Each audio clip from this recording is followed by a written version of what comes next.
Is Reverend Ann Mason, and I'm the minister of this church, and I welcome you to First Parish Unitarian Universalist in Lexington. So excited to partner with Ami and Raj and to welcome you into this space. Just a few words about who we are as a denomination, in case you don't know. But we are a group of people that are trying to find our way through the world without a certain set of beliefs, but open to many, many, many beliefs. And we know that every religion of the world has something to teach us. And so I am so honored that I am going to be sitting here receiving some wisdom today, and I'm so grateful for that. We are a community that tries to learn to live into the world in a way that reflects love and justice and peace and goodness. So that's what our hard choices are. And I suspect that we have many, many things in common. And I'm looking forward to learning more about that in detail today. You are always welcome to come on Sunday mornings. We have worship at 10:30, and it's open to everybody. You don't have to believe a certain way or not a certain way in order to come. So please try us out sometime. Just a little housekeeping. There is some tea ready for you in the parish hall. If you need to just get up and get a cup of tea and come back. If you need to use the restroom, it's just outside this door on the right, and there are more downstairs as well if we take a break. So please, just make yourselves at home. This is our sacred moment, and I am so glad that you're here. Thank you.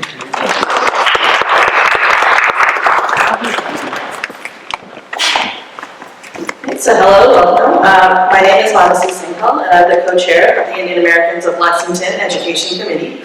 So we're really proud to be partnering with First Parish to present this event, especially during API Heritage Month. As you guys might know, May is the time where we honor our Asian American and Pacific Islander people here. The Ramayana and the Mahabharata are epics indigenous to Asia, but they are studied and revered way beyond the Indian subcontinent in countries such as Burma, Indonesia, Cambodia, Laos, Philippines, Sri Lanka, Nepal, Thailand, Malaysia, Japan, Mongolia, Vietnam, and even China. They are foundational to Hinduism and Buddhism and influential in other dharmic faiths and studied across the world. It is especially wonderful to be here at First Parish, as Reverend Ann said, an institution that uplifts all faiths. India itself is a land of many faiths and diverse traditions. The Veda, one of Hinduism's most ancient texts, declared thousands of years ago, truth is one, sages call it by various names. We invite you today to listen and learn with us. Now I'd like to invite Rajeshwari, who's one of our committee members and the main organizer for this event. Namaste everyone, and good afternoon. Welcome to day one of this two-part interactive series of talks with Ami Ganatra. This event has been organized in collaboration with First Parish in Lexington, thank you, Reverend Ann, Hindu Parents Network, that is a Kohana initiative, and the Education Committee of the Indian Americans of Lexington that Mansi just talked about. Kohana is a 501c3 grassroots level Hindu advocacy and civil rights organization that strives to collectively represent Hindu voices in various spheres of life, to advocate for a better understanding of Hindu heritage and tradition, and to work towards the betterment of society through mutual respect and understanding. Hindu Parents Network is a support group for diaspora Hindu parents and helps Hindu parents with a variety of challenges like bullying, problems arising out of current geopolitics, and understanding Hindu Dharma. HPN also strives to improve the portrayal of Hindu Dharma in schools, engage in dialogues with school districts across the country, and provide resources to empower Hindu youth and help them build confidence in their heritage and culture, which is an integral part of their identity. And now, about our esteemed guest this afternoon, Ami Ganatra. Amiji is the author of two best-selling books on Itihāsa, or history, an Indian Institute of Management Ahmedabad alumni. She's also a devout yoga practitioner, a certified yoga instructor, and a student of Saṃskrit and Indian novice systems. Her books, Mahabharata Unravelled and Ramayana Unravelled, are not retellings or imaginations, but a well-researched attempt to go back to the original Itihāsa and present the stories, learnings, and nuances for what they are and make the epics accessible to all. So without further ado, I hand it over to Ami.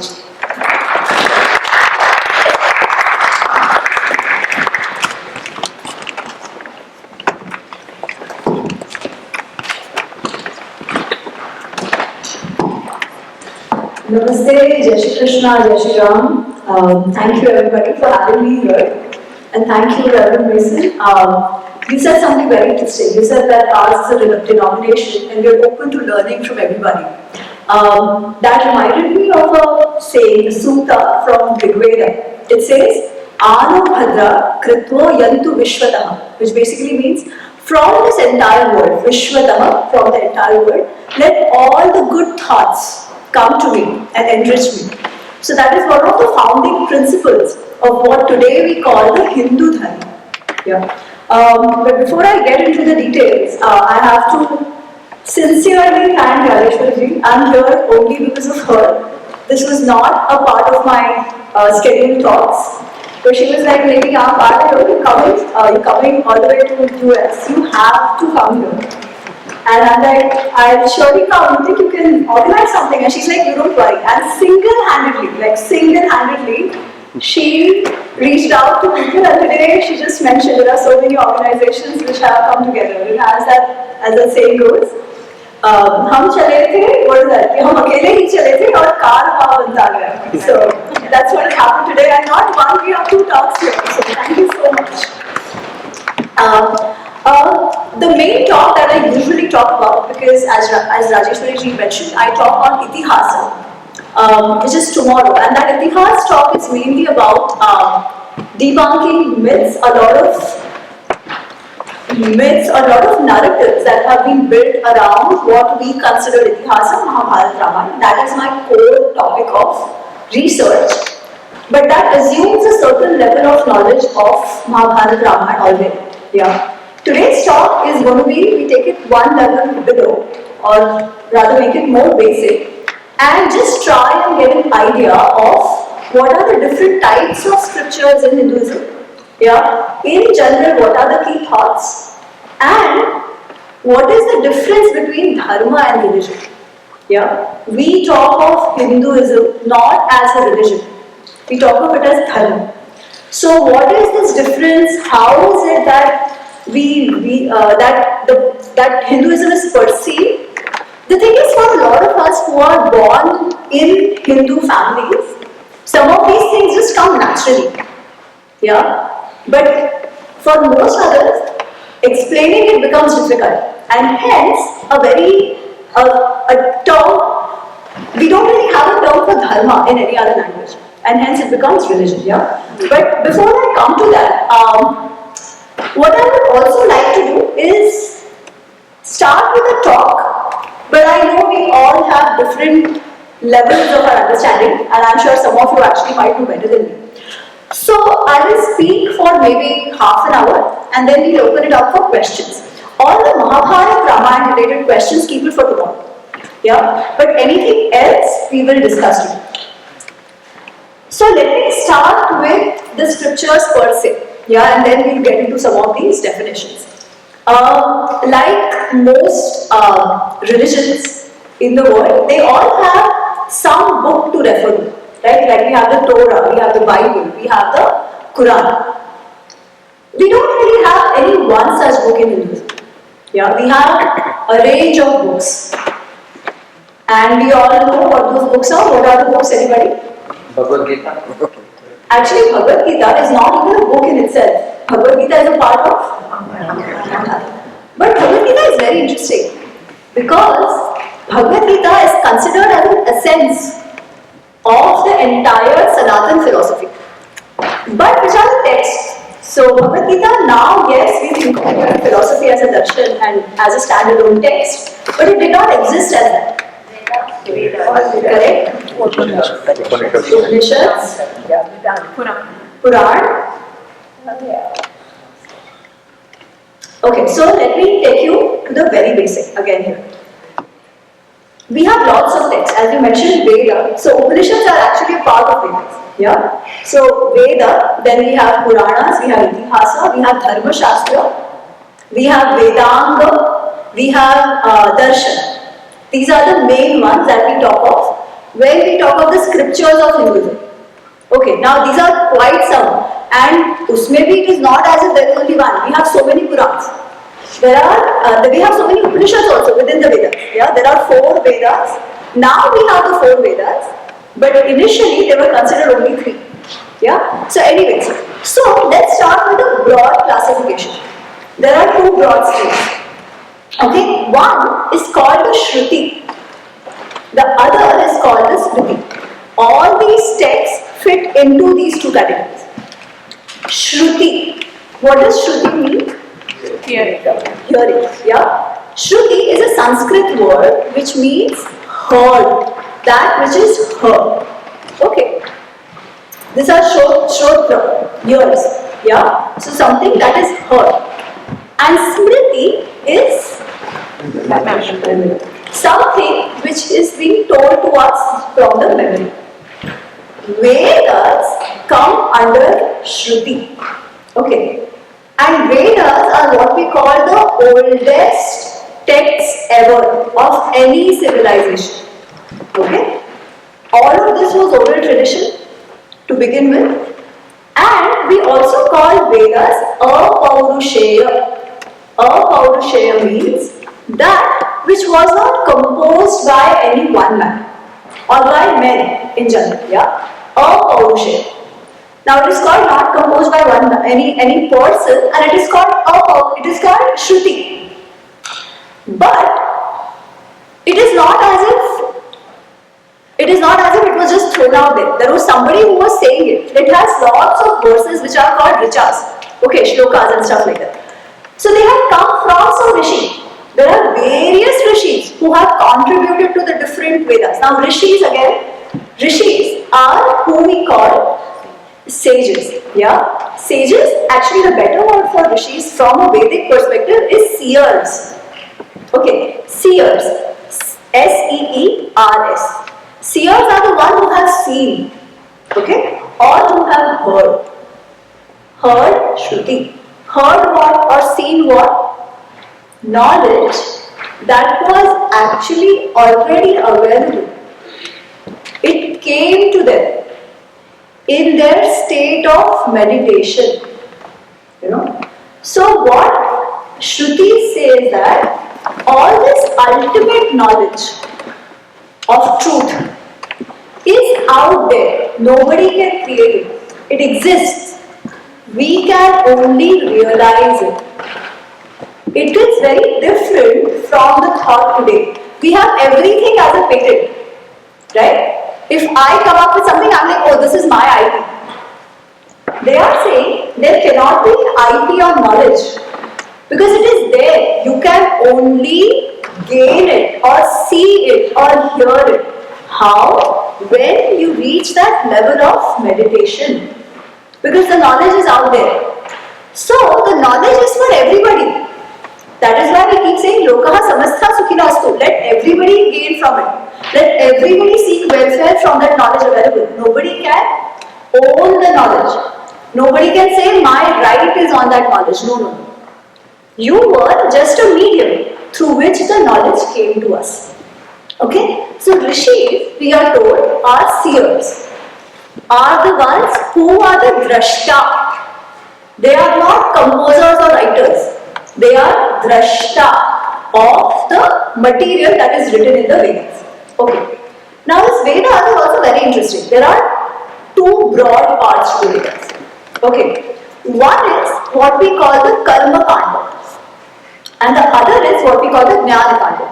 Karma Kanda deals with a lot of rituals, especially the yagnas.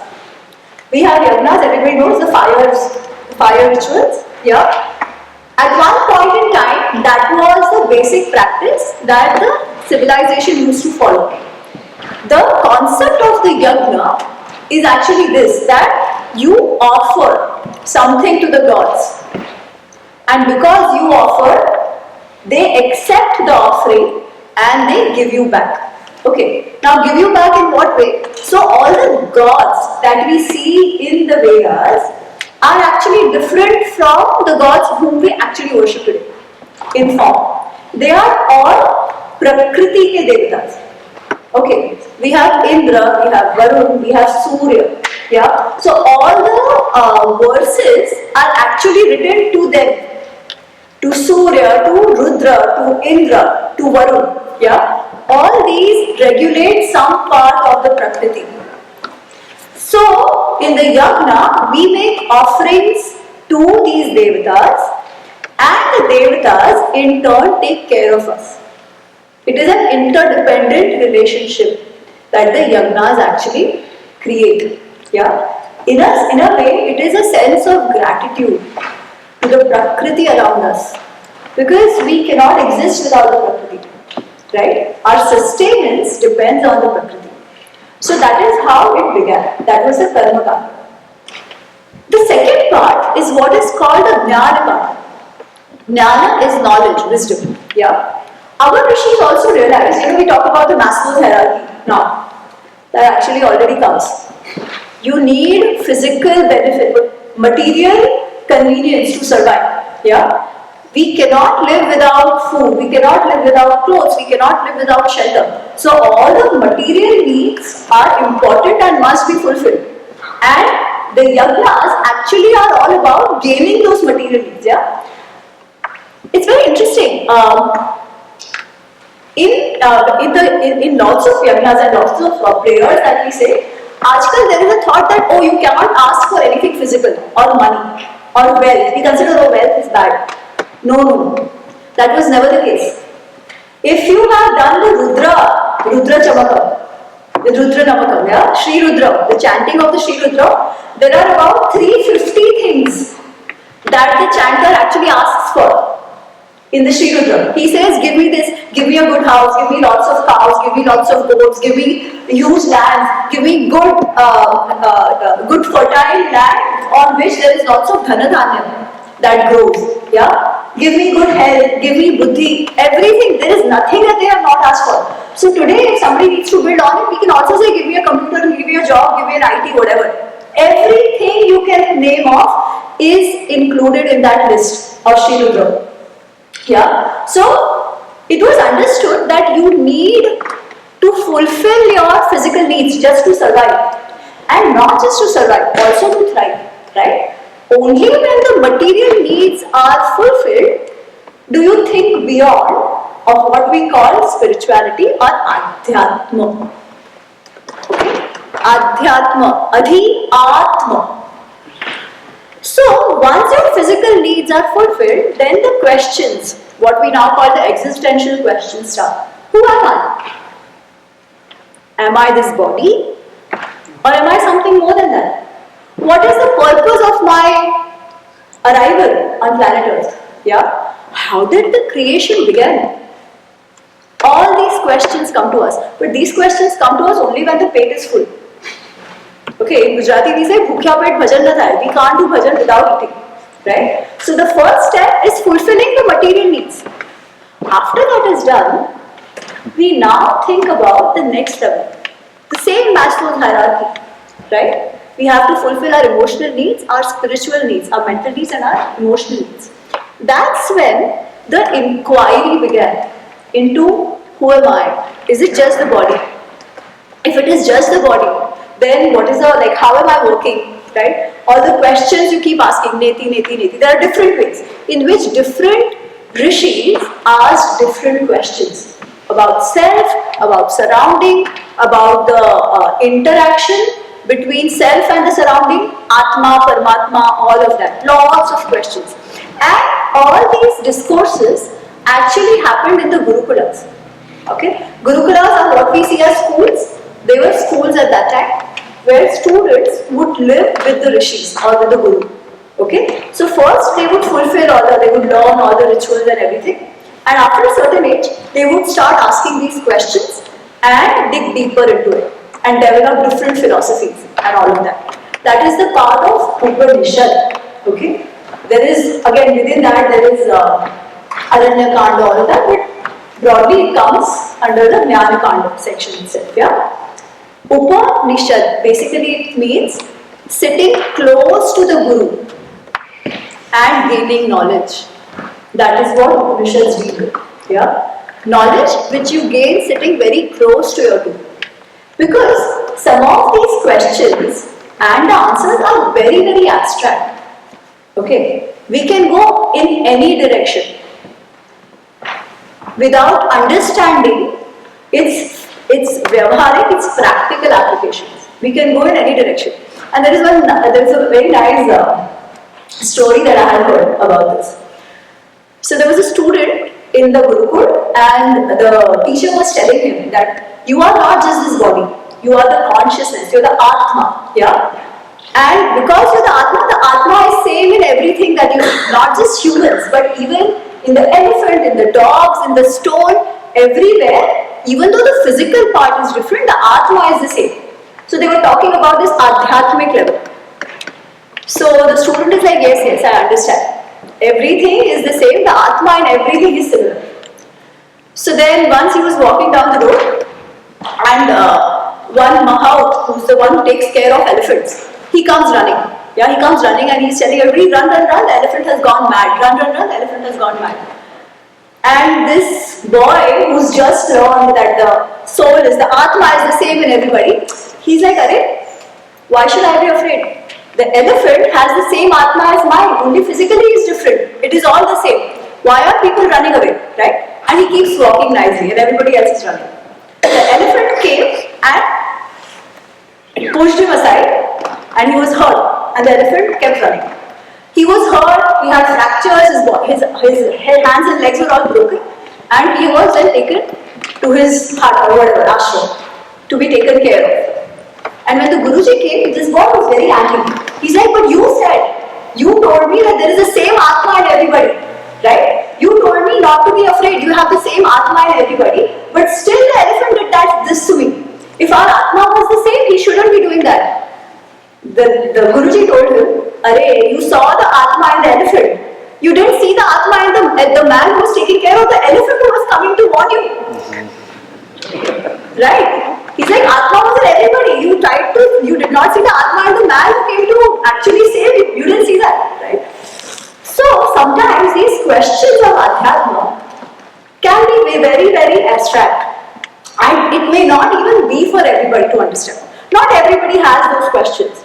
Not everybody has the intellectual faculty to even get to those questions or understand the answers. In that situation, it could actually lead the students astray, because some of this wisdom only comes with age, with experience, with having faced failures in life. That is why the Jnana part is always told to us that it's always better to have a guru who can guide us on that path, who can make this knowledge accessible to us. Not to say that they are a medium, that without them there can be no Jnana. No, that's not what I'm saying. Yeah, it is accessible to everybody, but to be able to understand it and implement it in the power in which it has come to us, we need to take ourselves to that level. Yeah, what is the way of doing that? There are lots. Yoga sadhana is one part of it. Yeah, meditation that we say, discipline, rituals also come into it. So basically, we are preparing ourselves eventually to get to that level. Okay, that is why again that is where the ashramas come. Have you heard of the ashramas? Ashram Dharma, what is that? Stages of life. Yeah. Now see how these things are all connected. Yeah. In Hindu Dharma, so one are these concepts, and the second is how they are intertwined with the lives that we live. There are 4 ashrams, there are 4 stages of life which we are told. Okay. One is the brahmacharya, the initial part, which is for the students up to 16 to 18 years. Yeah, that is the time where the students have to follow certain rules and regulations, if you may. But the idea of that stage is to gain as much knowledge as possible, including real vocational skills, which are then to be implemented in the next stage. The next stage is Grihasthashram. Grihasthashram is the stage of the household. Yeah. Householder is when, the girl and the boy, they will get married. They will be doing some work to generate resources. Okay? They will not only generate resources in the material sense, they will have kids. Okay? They will take care of their parents who are getting older. They will give dana dakshina, they will do charity, so that students can survive, sannyasis, others who are not living in a householder life can survive. How? By the resources they have created, the money that they are generating. So grahastha is basically all of us. Yeah, we work, we generate money, we generate resources, we spend money, we get married, we have kids. Now, this grahastha ashram is actually the most important ashram, because without the grahasthas, the society won't survive, right? If people stop having kids, will our samaj exist? No, right? If there is nobody to actually work and generate money or food, everything, like growing of the food is also done by grahasthas, right? Then how will others survive? That is also important. So that is the grahastha ashram. Grahastha ashram is actually considered as the substratum, as the basis of every other ashram. One of the most important stages that we are told of. Yeah. Then the third is vanaprastha. Vanaprastha. So 51, 52, basically 51, 52, 53. You have the vana. Yeah. 51, 52, 53, 54. I'm saying this in Gujarati, but you'd have something similar in Marathi, Hindi as well, right? That is the stage which we call the retirement age. Okay. Because now 50s, we are still young, but at that time people got married earlier. Yeah. So they had done all that they had to by 50s. So that was the time when your kids were old enough. They were married. They were fit enough to start running their households, right? And it was understood that the previous generation has to take a step back. They lived their lives according to their understanding, their values, making their decisions. Now it was the time for them to say, okay, whatever I have had to teach my coming generation, I have. Now they live their lives. And I take a step back. Okay. Their role is then to support the householders, to start engaging into deeper sadhana, or what we call the spirituality, asking more of these existential questions, but taking a step back, handing over the reins of decision making to the next generation. That is what retirement is actually all about, right? More often than not, people stop here, that is the vanaprastha. But some go beyond this, which is then called the sannyasa. Yeah. So in the vanaprastha itself, the idea is that the attachment has to go away. What does it mean? When we are in the householder's life, we have to think, right? We have a lot of maya, which is my son, my family, my job, and all that is important. All that is important because that makes us work for all of them. Yeah. But in vanaprastha, we have to say, okay, mine is done. They are still mine, but they are independent. They can take care of themselves. I have to start detaching myself. I have to now start preparing for death. I have to start going away and accept death as it comes. Now, death is not something to be scared of in Hindu Dharma. Why? Because death is not the end. We have a very, very important concept of rebirth, punarjanma. So it is not as if our life ends after we are dead. No. There is no resting in peace. You will not be in peace if in this life you have not lived in a way that allows peace to others. Okay, so you come back after having lived your karmas or whatever, yeah? So you come back. So what does it mean preparing for death? One is the scare of death has to go away. We have to be gracious in death, one. Second, trying to live your karmas in such a way that your next life actually can be better. Okay? Because we have another very important Siddhanta principle which is called karma. Okay? Per this Siddhanta, per the karma Siddhanta, we are responsible completely for our lives. Okay? Whatever we do, there will be a consequence of it. Okay? If that action is done with the right intention and the right bhav, it will have a certain consequence. If that action is done with the intention of hurting somebody, then it will have its own consequence. Okay. So, and then those consequences, however, is not something we can decide. Okay, there will be a consequence, but what that consequence is, that we can't decide. But there will be a consequence. Good will have a good consequence, bad will have a bad consequence. And interestingly, because we have the concept of punarjanma, rebirth, the karmas carry on. Yeah. So many times we see that people say, "Oh, I have done only good, but I get only bad results." I see somebody else who has done only bad things in this life. But see, everything is good, children are settled, has a big house, no problems. Yeah. We don't know what is yet to come. Probably they were still expending the good karmas that they had. We don't know, right? So, a lot of people say, but is there a proof of punarjanma? Yeah. Nowadays, there are some studies going on. There is a book also written on some of these. There are anecdotes of people who remembered the past janma and all of that.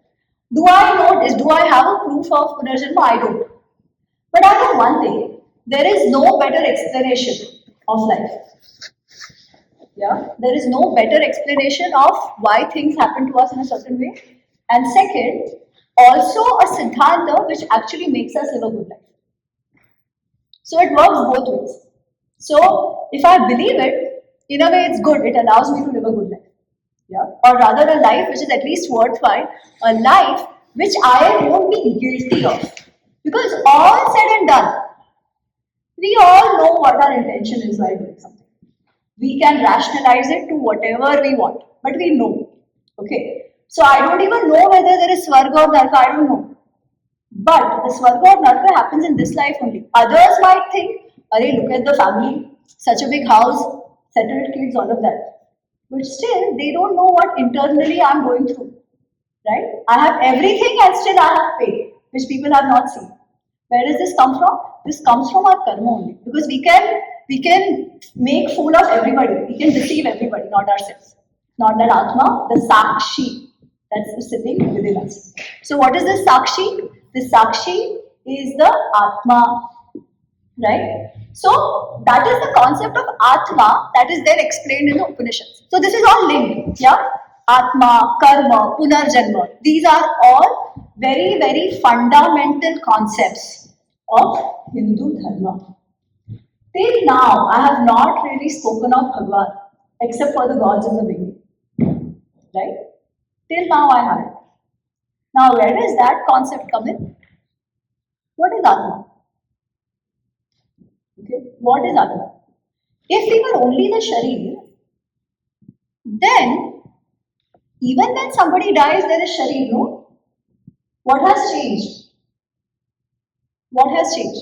So this question is actually asked by Bhrigu to his father, Varun, in Taittiriya Upanishad. Yeah? He says, "Who am I? Am I this body or am I something else?" So Varun, his father, tells him, "Very good question. Go, think about it and come back and tell me."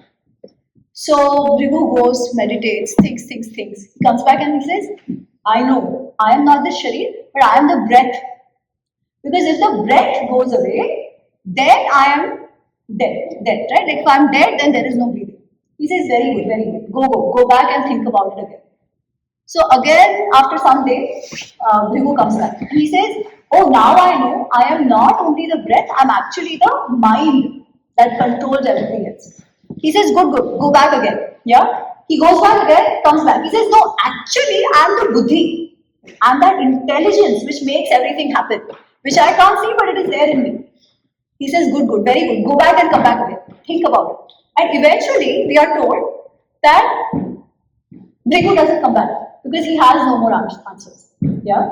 So this goes to what we call the koshas. We have the physical kosha, then we have the kosha, the annamaya kosha, then we have the what is the other kosha called? Pranamaya kosha, manomaya kosha,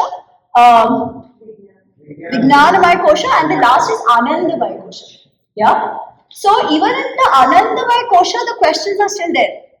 But when you when you pass beyond that, no questions remain. You just identify yourself with that ultimate truth. Okay. This ultimate truth is what we call the Parabrahma or the Akshara Brahma or the Brahman, whatever you call it. Because Bhagwan or this Parabrahma, whatever we call it, that Tattva, it cannot be Nashwar. Okay. It cannot deplete. It has to be the truth. Truth has to be permanent, right? If it changes, it cannot be the truth. What is that Tattva? That is the Parabrahma Tattva. So eventually, the concept of Bhagwan is that. Okay. Now, not everybody gets it that way. So there are different schools which come into play. And they will say, okay, that might be the Parabrahma. What is this Atma's relation with that Parabrahma? Okay. You know, the whole schools, there are different schools of thought that developed here to actually understand this. They were called the Darshanas. Darsha, perceive. Okay. In the Darshanas, we have Yoga Sankhya, we have Uttar Mimamsa, Purva Mimamsa, we have Vaisheshika and Nyaya. Okay. I'm not getting into details of that, but the idea is the same. How do you perceive reality? Okay, so that's where then it starts. I mean, of course, the Bhagwan concept then comes in, but it's in relation with the Atma. Okay, we don't necessarily have what we call a creator God. Okay, those concepts somehow come later into the Puranas.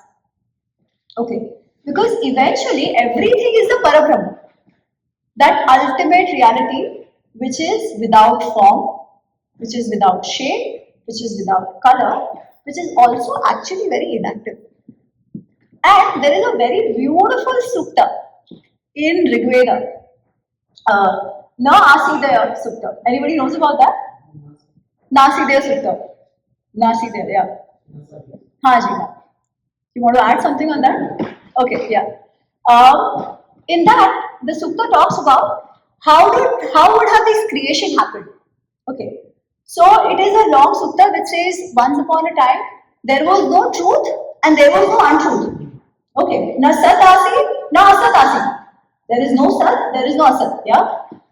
There is no existence, there is no non-existence. There was nothing. There was just this one thing which was there. Okay. Then that whatever was there at that point, which was not truth, which was not untruth, that had a desire. From that desire, slowly, creation started happening. Okay, this is how it says. In a way, it is not different from the Big Bang thing that we hear. Yeah, so it's a similar thing to that. But after all this, they say that who exactly knows what happened? Okay, who knows that this might have happened? Then within the sutta only they say that maybe the gods might know. Okay. But how did the gods know if they were also not there? Okay. Then they say, oh, maybe it's eventually the rishis who in their Atma saw all of it. Okay. So it is through meditation that they found out this could have happened. But you know, after all this, what they say? Va nava. It could be, it may not be. And done. After all this. So eventually what it's telling us is that there are some questions which we will never have an answer to. Right? Because who knows? Who can exactly prove it that way? But we have the anubhav of it. We have the experience of it. Hence, it cannot even be denied. We see the creation. right? The creation is right in front of us, it is there. Something will have started it. Just that what that exact thing is, probably we will never exactly know. Similarly, what that exact Parabrahma is, we wouldn't exactly know. But we have enough people who have arrived at the same anubhava of Dharma. Okay, so that is what is the Shabda Praman we have. But it is not just they telling us. We have been given techniques to actually experience that for ourselves as well. Yeah. So that is one other distinction we have from most other what we call religions. Yeah. We say Aham Brahmasmi. Tat Tvamasi. Okay. So these are the 4 Veda Vakyas which basically say that I am only that Parabrahma Tattva. That Parabrahma Tattva is in me. You are also that. That eventual Parabrahma Tattva is in all of us. Some realize it, others don't. And the purpose of our life eventually is not just to realize that Parabrahma Tattva, but to merge back into it. Okay, that is what is eventually called moksha. Okay, now that is the big, larger concept of moksha. In a normal world, what we say, sansar chakra se nikal jana. Okay, sansar chakra se nikal jana, what does that mean? I told you, we have rebirth. Okay, so we finish this janma and we are born again and we carry forward some of the karma phalas. Again, we go through that. Like nobody in this life can claim that there is only happiness in their life. There is sorrow also. There is always sorrow, there is always happiness, right? So, again and again and again, we are going through that cycle of happiness and sorrow, happiness and sorrow, happiness and sorrow, yeah? That thought itself is frustrating beyond the point. Is there no escape route? We are told there is an escape route also. But that escape route is actually not in your hands. You can try for it. When can you actually escape? As long as there are karmas, you have to suffer, you have to face the consequences, right? But as soon as you take birth and perform karmas, again there will be consequences, right? Then how do you get out of it at all? Because if we say we have to get out of it, there cannot be any more consequences left for us to live, right? So how do we do that? That is where again the Gita comes into play.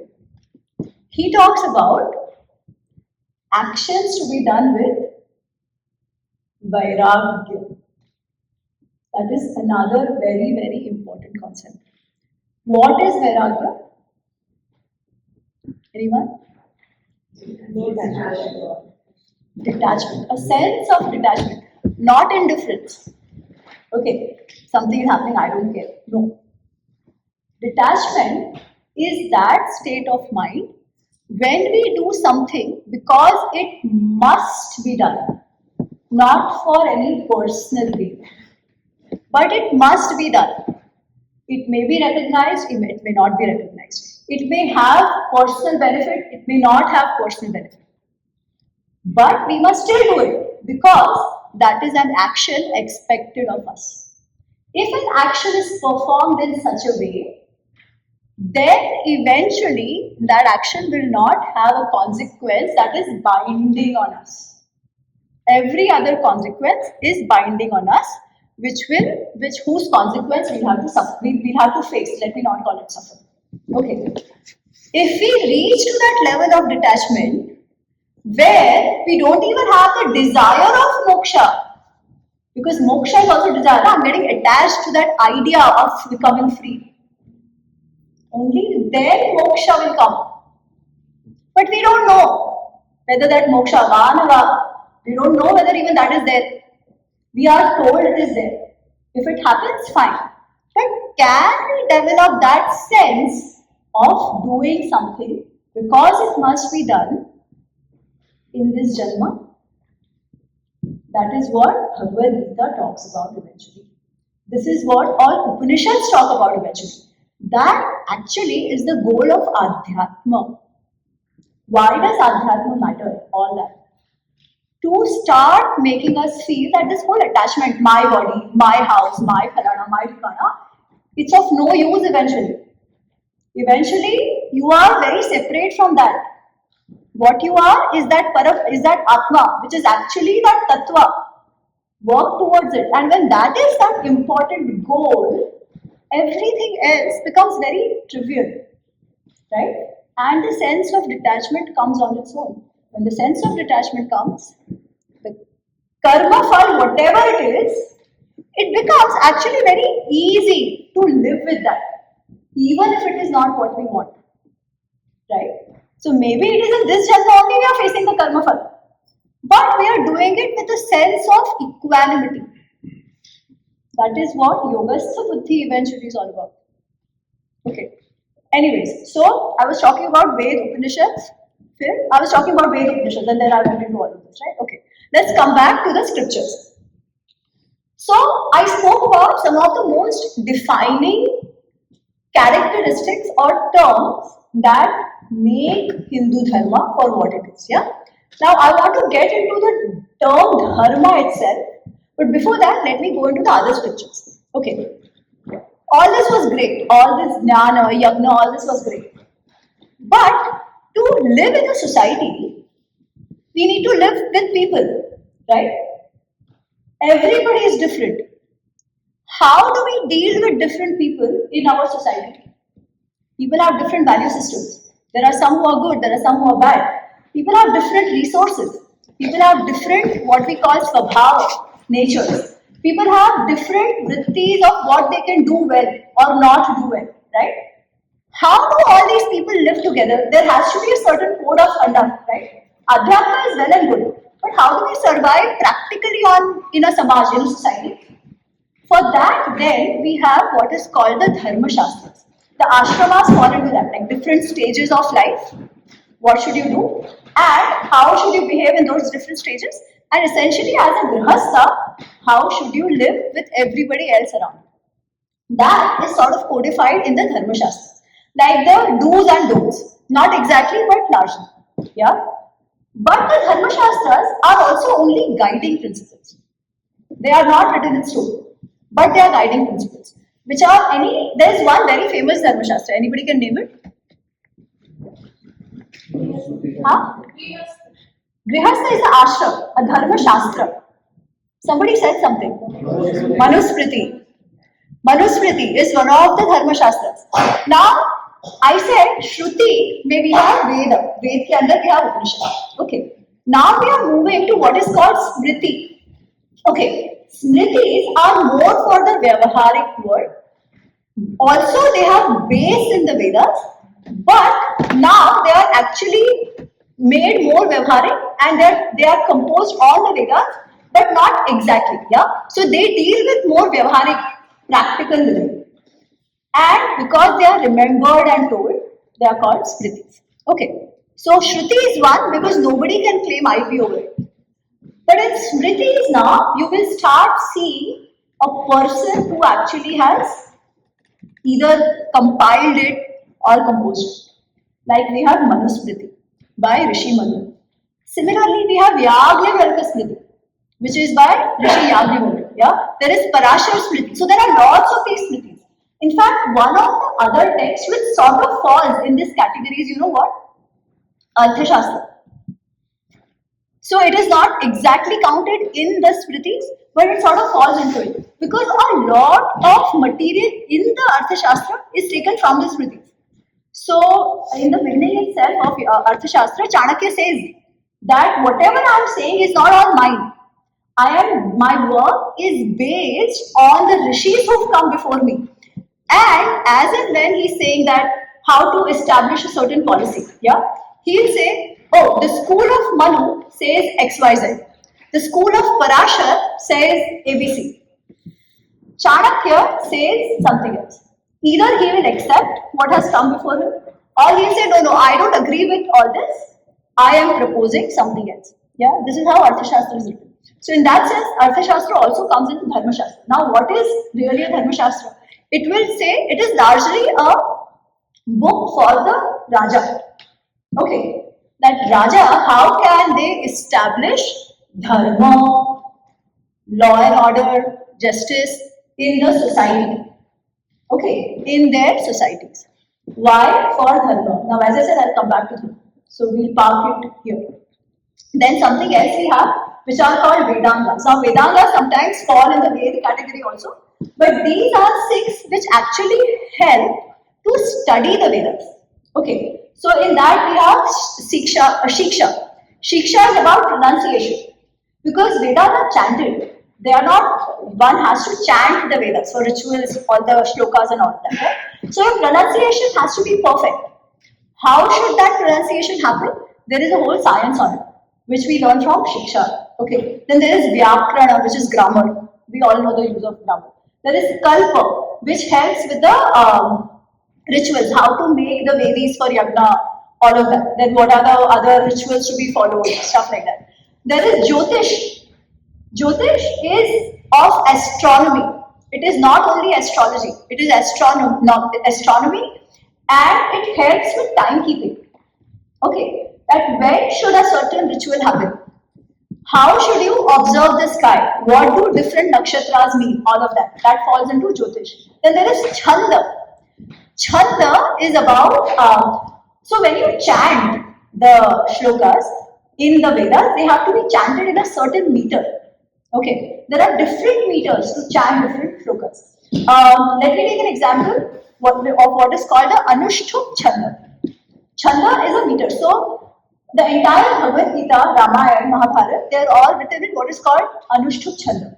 Even the Gayatri Mantra, Om Bhurvuvah Swaha Tatsya Viturvarenyam Bhargo Devasya Dhimahi Dhiyo Yo Nah Prachodayata. This is written in Gayatri Chanda, which is actually a part of Anushtup Chanda. Now, what do I mean by that? In Anushtup Chanda, you will have Anushtup meter, you will have 32 syllables. Okay, so if you count Dharma Kshetre, Kurukshetre, Samaveta, Yutsava, Mamaka, Pandavashchaiva, Kim Kurvat, Sanjaya. So if you count the syllables, there will be 32. Okay, 32 syllables, and they will be broken into 4 parts. So every part will have 8. Dharma Kshetre, Kurukshetre is 1. Dharma Kshetre, Kurukshetre, 8. Right? This is the first pada. Like that you have 4 padas. Together they make 1 chanda, Anushtup Chanda. In the Gayatri Chanda meter, it is 24 syllables. So 8, 8, 8. Bhargo Devasya Dhimahi Dhiyo Yo Nah Prachodayata. So if you count all of that, it will be 24. Yeah? They are all written in a certain meter. Why meter? Because this was all oral. Right? Meters also help maintain the fidelity of the shlokas. It's very difficult to play around with a poetic composition. And of course, it helps with chant. So chandas are something else. So studying the chandas is also very important to actually learn the Vedas. Okay, so that part is the Vedanga. Then you have my favorite, my research topic, which is Itihāsa. And you have Purana. Okay. Now we saw Adhyatma, all that. We saw Dharma Shastra, which is talking about how to live lives in a society, what to do, what not to do, all of that. Okay. Then comes Itihāsa. Now Itihāsa is very interesting. Itihāsa includes only 2 books, by the way. Okay. In the classical sense, it's only 2 books, Mahabharata and Ramayana. And what is the meaning of Itihāsa? Itihāsa. Asa is a Saṃskrit root dhatu, which means to be, is. Okay. Asa is the past tense, so was. Itihāsa, so it was. Aisa hua tha.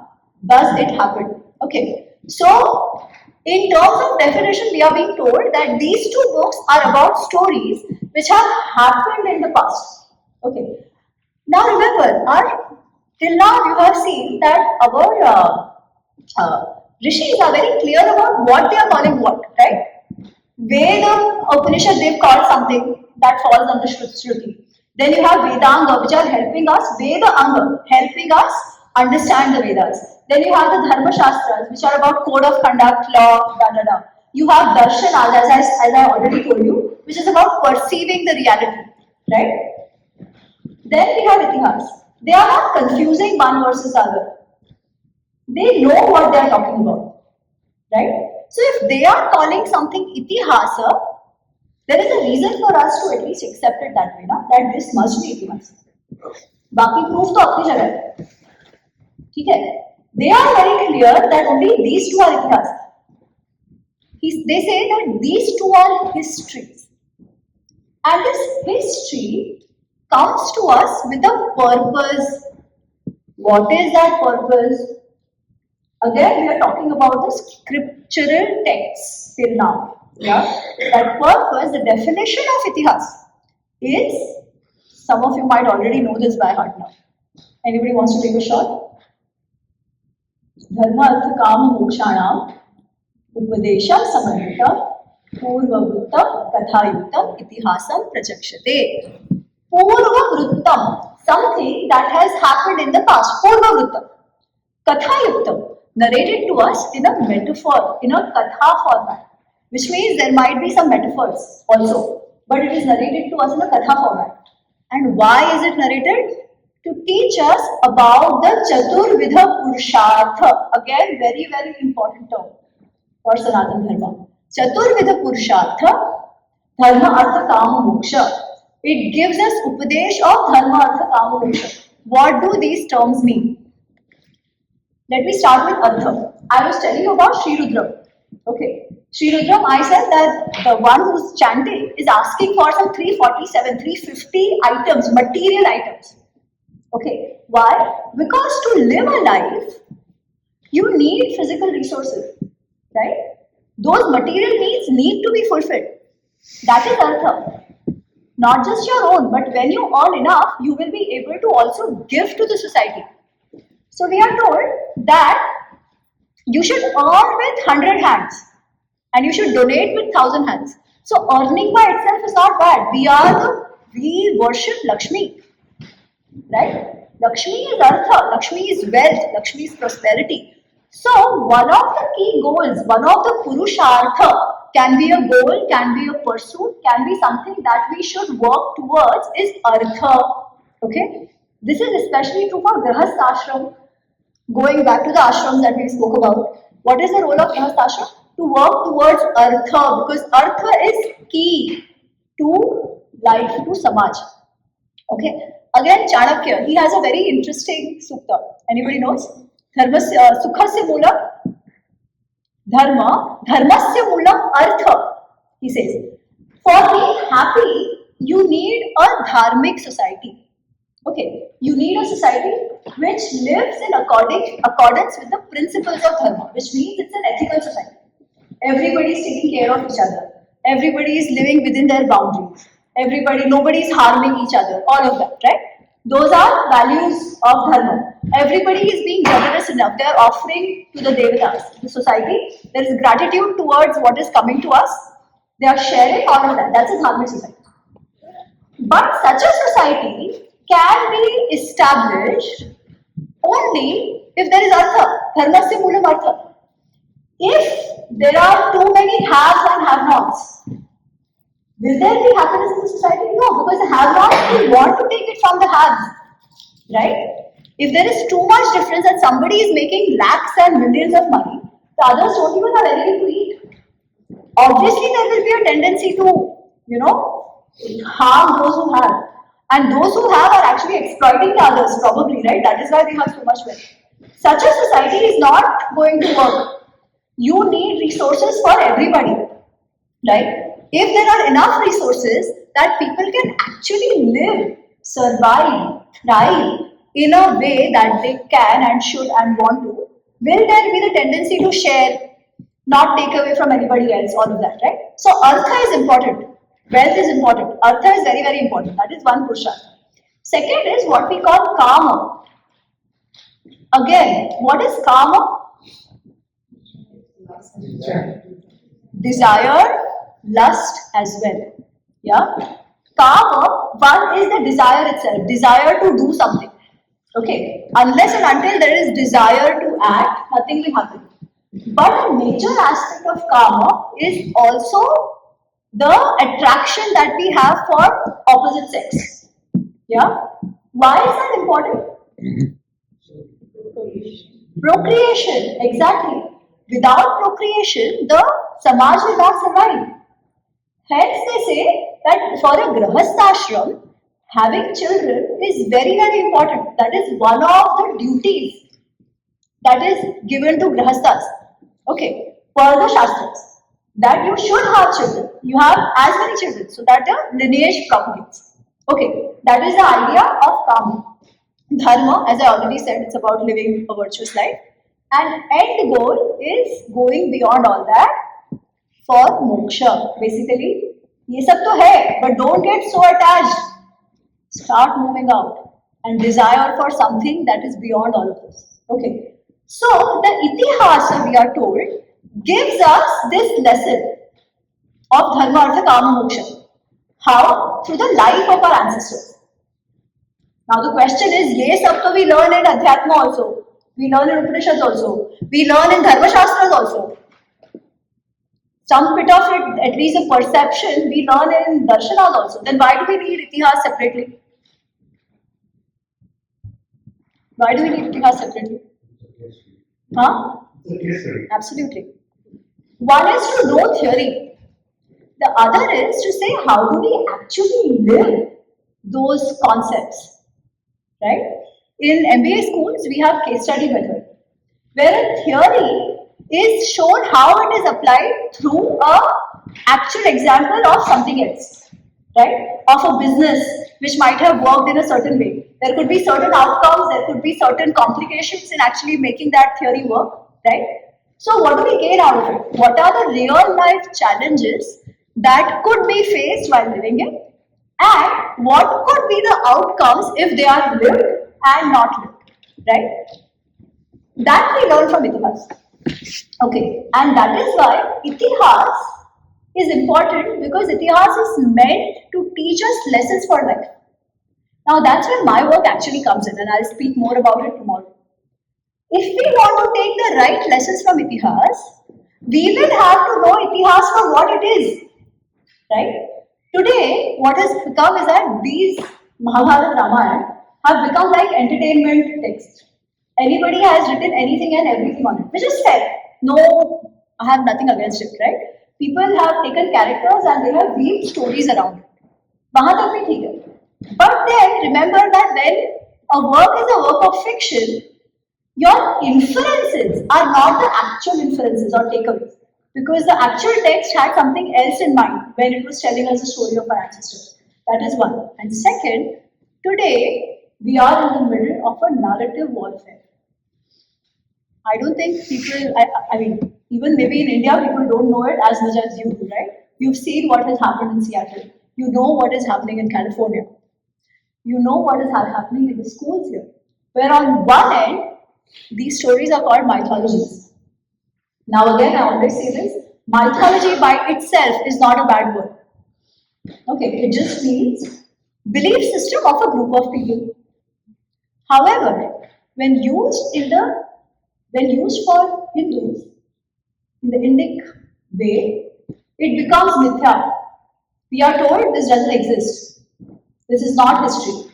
Okay, that is what one way we are told, because this is so old, you don't have proofs for it, hence it's all make-believe. But on the other hand, stories are used from the same text to brand an entire civilization as casteist. जैसे देखो कर्ण के साथ क्या हुआ. Okay, to brand an entire civilization as misogynist. देखो सीता माँ और द्रौपदी के साथ क्या हुआ. See what happened to Draupadi and Sita माँ. Right? Now some of these stories are actually given very, very, very differently in the Itihāsa. Because those Itihāsa is not written from an identity lens. No. It is written for us to learn lessons for our life. The conflicts are not conflicts of identity. Recently I read a book where they are claiming that the Ram-Ravan Yuddha is actually not a Yuddha of Adharma and Dharma as we understand. But it is a Yuddha of Aryan Ram and Dravidian Ram. Now this is outrageous, but trust me, our children are reading this. Okay, and they are actually believing it because anyways we have been branded as a casteist, racist, every kind of society, you name it, right? But is that the purpose of Itihāsa? No. One is to learn lessons for our life, and second is this, being able to counter the narratives because the books are very clear as to what this is. But anyways, we'll go into it later. The last part is Puranas. Now Puranas are very interesting because whatever I say here also, please take it in the right spirit. Yeah? Puranas means something very, very old. Okay. Puranas, anybody can name a Puran? Vishnu Puran, Shiv Puran, Garud Puran, Bhagavad Puran, all of this, right? Now I told you in Vedas, we have certain deities or gods, which are all Prakriti related. Okay, there is Vishnu, there's a mention of Vishnu for sure. Yeah, there's a mention of Rudra for sure. But they are not the prime deities, not in the Vedic stage. By the time of the Puranas, they have taken center stage. The Bhagwan as we see them. Okay. Is there anything wrong in it? No. In fact, some will also say that Puran is very old, so there is a chance that their work actually predates even the Vedas. I don't know. I'm just calling out what are the key differences. Okay. It is possible. And whatever is our belief system is one thing. But I'm just saying that it is in the Purans that Vishnuji as we see him or Shivji as we see him now actually takes center stage. Or Devi Puran, which is a more Shakta text, right? So we have within the Upasana now, there used to be Surya Upasana once upon a time. Now it doesn't exist. Those schools don't exist anymore. But we still have Vaishnava, which are Vishnu, worshippers of Vishnu. We have Shaiva, which is worshippers of Shiva. We have Shakta, worshippers of Devi. And we have what is called as Ganapatya, worshippers of Ganapati, right? So these were some of the key sampradayas that eventually evolved. Today also we have them. The Saurya ones, we don't see them anymore, but we have others. And this has changed over time. So if you see even Skanda, Ayyappa, okay? Skanda is not Ayyappa. Muruga, sorry, thank you. So Skanda, Muruga. Today we see this worship largely in South, but that was not always the case.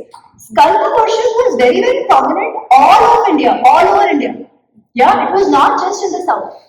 But over time, movement of people, invasions, whatever, some sampradayas flourished in one part, some sampradayas flourished in the other part. Okay, but how to worship? Stories, all the stories that the Puranic stories we hear about God, they all come from the Puranas. Okay. So if I have to talk about metaphors, yeah, like I said, in Itihāsa we have Purva Vruttam Katha Yuktam. Okay, Purva Vruttam Katha Yuktam. Katha is a story format, but when told in a story format, there will be some metaphors as well.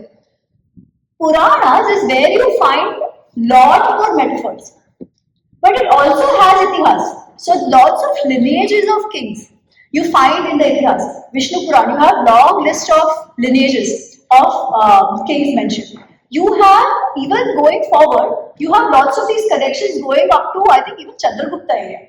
Where some of these Puranas have been edited and added and all that. Yeah. So lots of the Bhagwan related metaphors come from there in the Puranas. But they are also not called Itiha strictly. It's only two books which are strictly called Itihāsa. It is Mahabharata and Ramayana. Okay. For us, Puranas have as much value. But the stories are different. It is happening at a cosmic level. Now that is the other thing. We have three levels at which we see every idea. One is the Adi Bhautik, which is the practical world. Yeah. Then we have the Adi Daivik, and we have the Adhyatmik. Adhyatmik is the overall. But the Adi Daivik level is the cosmic level. And we all see our conflicts at that level as well, the Devasur Sangram. Right? Whatever is happening at the Bhautik level is happening at the cosmic level, according to our philosophy. Yeah. So you have lots of stories of Devasur Sangram and all that. They come from the Puranas. Okay, that is the part where also Bhakti now starts taking center stage in the Puranas. Till now, of course, you have Bhakti in the Yagna. Definitely, there is Bhakti. There is no taking away from that. But a large part of Bhakti, Upasana and all that is now built and established in the Puranas. This is the large structure, overall broad structure of the scriptures of Hinduism. All these are equally important for us to be able to understand Hinduism. Okay. What else? So these are the overall, as I said, these are the scriptures which all make what we call Sanatana Dharma. Or rather, to understand Sanatana Dharma, having some understanding of all this is important. But all this, as I said, now builds into what is called Dharma. Okay. Now, what is Dharma? Dharayati iti Dharma. But what does it mean? Anybody else? Anybody? Duty is yes. Truth? Yato abhyudaya nishreyasa iti dharma. What is abhyudaya and nishreyas?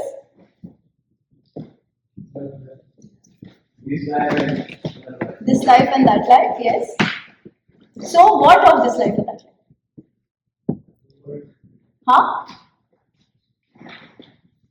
Abhyudaya. Righteousness, improving or whatever you say, like goods that you gain of this life and that life. Yeah, that is abhyudaya. What else? Basically, actions done for that, right? Yeah. What else? You said duty. You said truth. Now the question is, why should that matter? Ethics. Justice. Okay. Justice. Yes. All this comes within Dharma.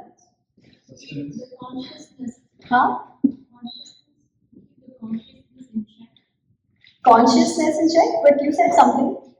Sustenance of? This is the key word. Dharayati iti dharma.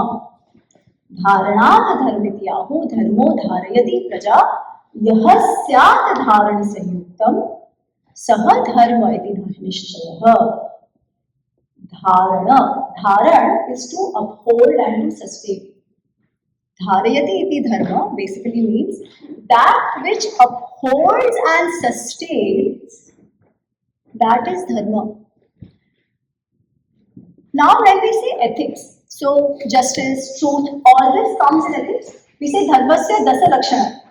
Okay, we say there are 10 lakshanas of dharma, which include truth, non-violence, akrodha, no anger, yeah, forgiveness, all of this. There are like 10 of these which fall under what we call ethics or virtues. Now, why are all these important? Because if people do not live by these virtues, the samaj will fall apart. If everybody is just doing violence on each other, the samaj is going to fall apart, right? Which means, if the samaj has to sustain, now sustenance does not only mean survive, not only survive, thrive, grow, prosper, only then it will sustain, right?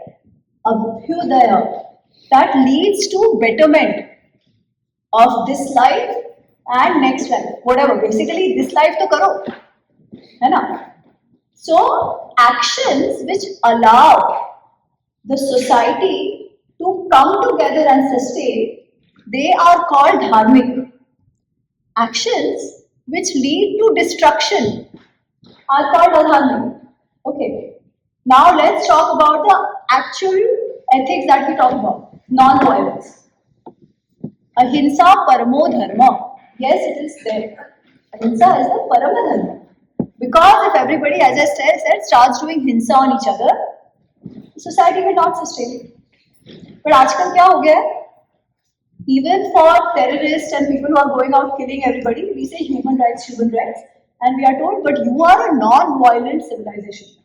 You say ahimsa paramo dharma. But it's very interesting. Then how do we justify punishments? In fact, if you see the Dharma Shastras or even Artha Shastra, the punishments mentioned are actually quite something. Way more cruel than what we see today. Way more cruel. Even in Artha Shastra, any physical injury done by a person will be punished with a physical injury. Then how do we justify these violence and all that, the dharmasya dasha lakshana? If there is a criminal in the society, and if that criminal is not punished, will the society sustain? Will it? Because that person itself will go and destroy more. And there will be others who will think this is doable. It's okay to commit such crimes. In essence, like religious law, were created to govern society, right? And these laws were based upon our, original beliefs of what Hinduism is all about. They were converted into these set of laws, Yes. But I'm saying that ahimsa is a virtue, right? Ahimsa is a virtue, and we must be. Ahimsa is important. If tomorrow I feel like, oh, I want to I want to look very brave, I'll go kill somebody. Doesn't work, right? So if I'm doing that, if I have that tendency, then I must be punished. But punishment itself is violence, right? So then how do we remain non-violent while inflicting violence? Huh? Yeah, but I think there is something more fundamental. What is dharma? Sustenance. Why are punishments given? To maintain dharma, they say, to maintain law and order. Right? Why is law and order important? Because if law and order is not maintained, the society will not sustain. Which means, if there is a criminal who is committing crimes, if he is not punished, will the society sustain? Because one, the criminal itself will go on killing others, what he has already been doing, and the others will think it's okay to behave in that manner, right? So if the criminal is not punished, will the society sustain? If the society doesn't sustain, will dharma stay? So what should be our parameter of justice? Whether an action is in accordance with sustenance or not in accordance with sustenance. Hence, if a criminal is not punished, it is actually doing hinsa on the society, not the other way around. Okay, that is why the concept of dharma becomes very, very important, because ethics do not exist in isolation. Ethics should have a purpose. If they are not allowing sustenance, they need to be changed. The goal is dharma. Ethics are helping dharma, helping establish a dharmic society. So what is dharma and how do we relate it back to all these texts? It is basically this: a way of life and belief system that is allowing us to sustain, survive and thrive. That is the overall Hindu dharma. Okay. Now, how people live it can be different. Yeah. How it is manifested in life, that can be different. But this is the larger dharma. That is why we are not so hung up with the form of the gods themselves. Yeah, we are not. We have Shaiva Sampradaya, Vaishnava Sampradaya, as we just saw, right? Every Sampradaya will have its own Upasana Paddhati. Okay. But all the key concepts that I mentioned before of Adhyatma, okay, of Punarjanma, Karma Siddhanta, XYZ, all these are common across. Only what you consider as Bhagwan changes in the different paddhati. And even those paddhatis will have equal respect for everybody else. Okay. And we survived fine till now. That is why we never had a problem to say, okay, whichever is the god, they will find a place in our puja room, right? As you just mentioned, right? Truth is one, but narrated in different format. Ekam sa bahuda vipra vadanti. All this is great. Why? Because it allowed people to live together, following even different paddhatis.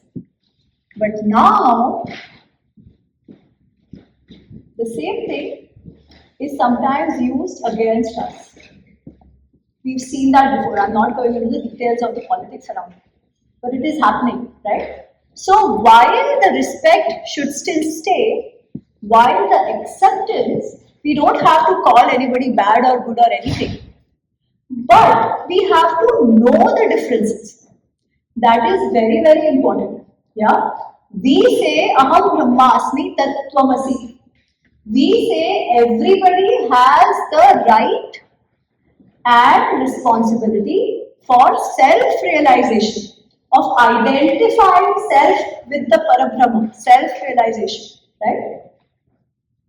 Are everybody saying that? No. We say ekam sat bahuda vipra vadanti. Are others saying that? If it is not, then be very careful. Because acceptance and self-respect is a two-way street. Right? If we are told that only my God is right, yours is not, it is a problem. Because we have given the right of existence, of worship, of respect to everybody. Eventually we say, whatever is the Rupa, it is Nirakara Brahma. Right? Even in Gita, Arjun asked Krishna that should I worship the Sakara Rupa, the one with the form that you have shown me, or should I worship the Nirakara Rupa? Right? What does Krishna say? Anybody? Krishna? Huh? No, Krishna says both are valid. He says both are valid. Nirakar is difficult. So Sakar is a way to basically reach Nirakar. Absolutely. Not everybody can understand the Nirakar. Absolutely. So that's why we have so many deities. Absolutely. And every sampradaya understands that. Right? Every sampradaya within the dharmic fold understands that. And that is why, if you see even our mandirs, right? Even if it is a Devi mandir, you will find everybody else. Even if it is a Vishnu mandir, you will find everybody else. Even if it is a Krishna mandir, Shiva mandir, you will find everybody else. Even in our texts, even in the Puranic text and the Itihāsic text, you will have mentions of all. Right? In fact, we are given There is actually that point where you say, so 13.2 speaks about, the 30.1 speaks about Itihāsa actually. Yeah. If you are a form or formless, so then he says in 9.2, yes, I do have formless, but I always like people actually who worship my form. Because the formless cannot come from form. No, he's saying it is, if you see the power of it, right? He's saying not that understanding the abstract is not for everybody. Right? Understanding the abstract is not for everybody. Should come this way. Eventually you'll have to come there. He's not said this exactly. But he's saying that both exist. Both exist in the sense now you then go one level deeper because Bhagavad Gita is essentially the Sāra of the Upanishads. Right? What are the Upanishads eventually saying?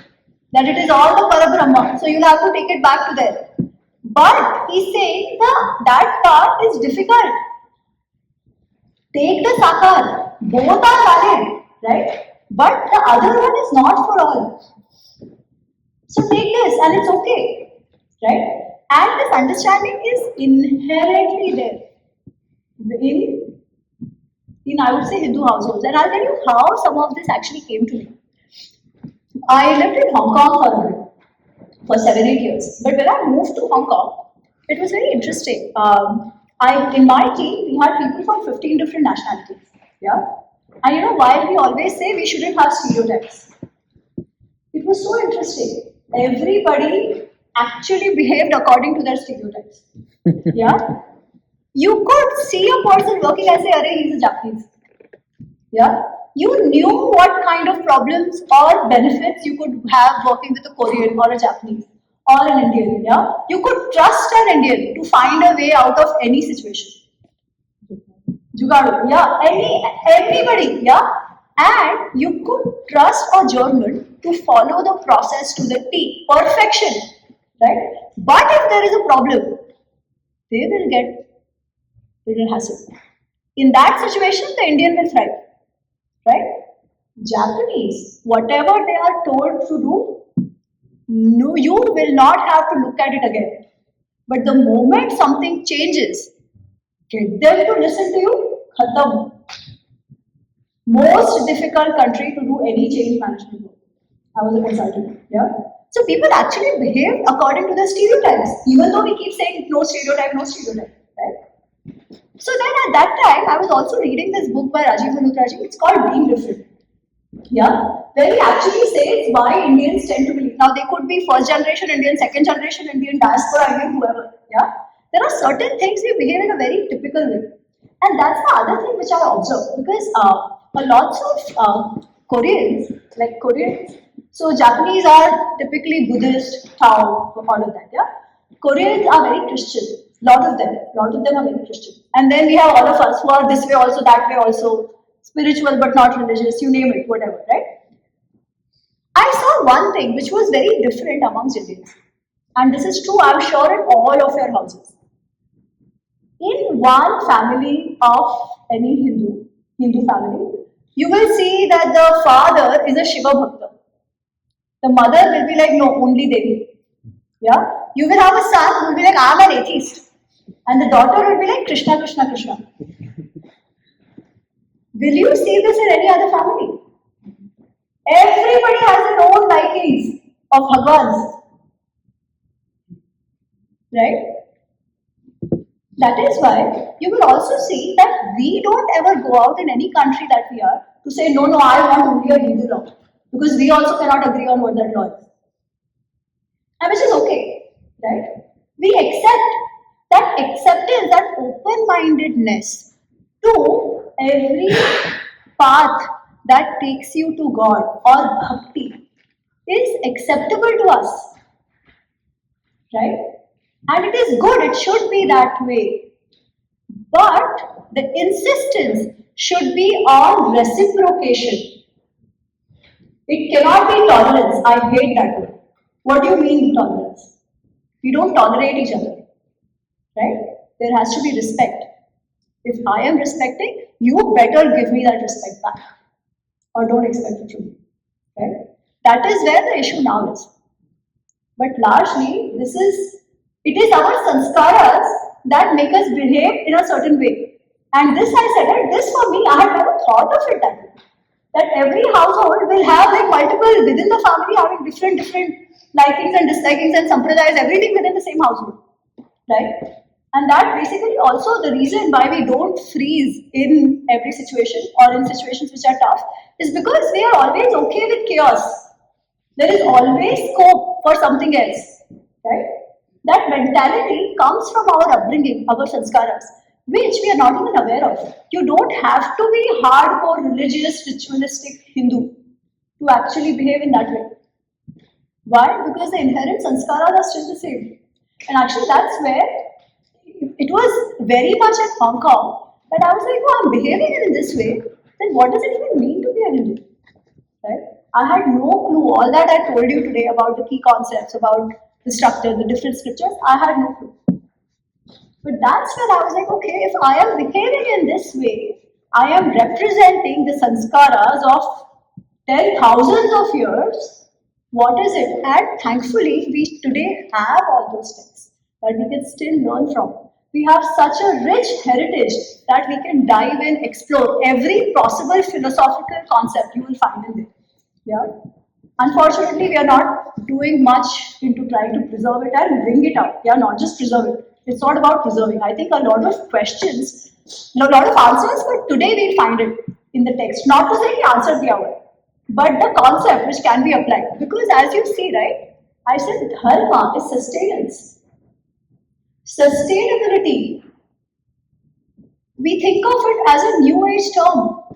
No, dharma is sustenance. Dharma is sustainability. Dharma is living in accordance, in alignment with the surroundings, with the nature. Environmental sustainability, it has always been a part of our culture, right? We worship the sun with the Prakriti. Of course, somewhere only the ritual state, the idea was forgotten, right? But to look at a nadi, to look at a river as sacred, to look at a tree as sacred, what is it? When you see something as sacred, you work towards preserving it. You work towards ensuring that it stays, it thrives. And there is a sense of gratitude in us for it, right? This is how the concept of sustainability is actually lived in life. Today, when we are talking about all these SDG goals, anybody knows about SDG goals? Yeah? The UN Sustainable Development Goals. Sustainable Development Goals. What is that? Sustainable development. Why did a goal have to be introduced now? Because development became all about exploiting the nature, exploiting the resources, thinking that man is the master of everything else. If you see Dharma, it doesn't say that. It says every living being is at par. Man is one of them, right? As much as man has the right to live and thrive, every living being has the right to live and thrive. Not just living being, even mountains and parvats, even the Govardhan is important to us. Because of mountains, we will have greenery, we have the rains coming and all of that, right? So every part of the nature is important. And that was actually built into our lifestyle itself, right? So today, when we are talking about SDG goals, are there concepts from Dharma that actually we can use here? We probably might find a lot of them, right? But for that, we will have to own our heritage and work towards at least studying it, if not. Yeah. So thank you so much. I'll open it up for questions. Anything you want to know, just ask. I would say Ramayana, Mahabharata, we prefer to know.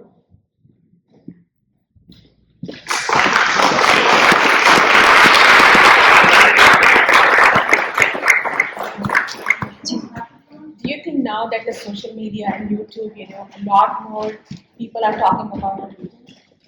Absolutely. And I think social media has been a boon. Technology has been a boon. Absolutely. A lot of my own research, a lot of my own exposure comes from social media, right? So I have already seen a change happening because a lot more literature is accessible, which probably wasn't before. Easily accessible, and a lot of people are making use of it. So absolutely, it has also had its negative impacts, but for those who want to use it, technology has been a boon for sure. Like easy access to the knowledge Absolutely. and discussions that are happening. Absolutely. We're talking about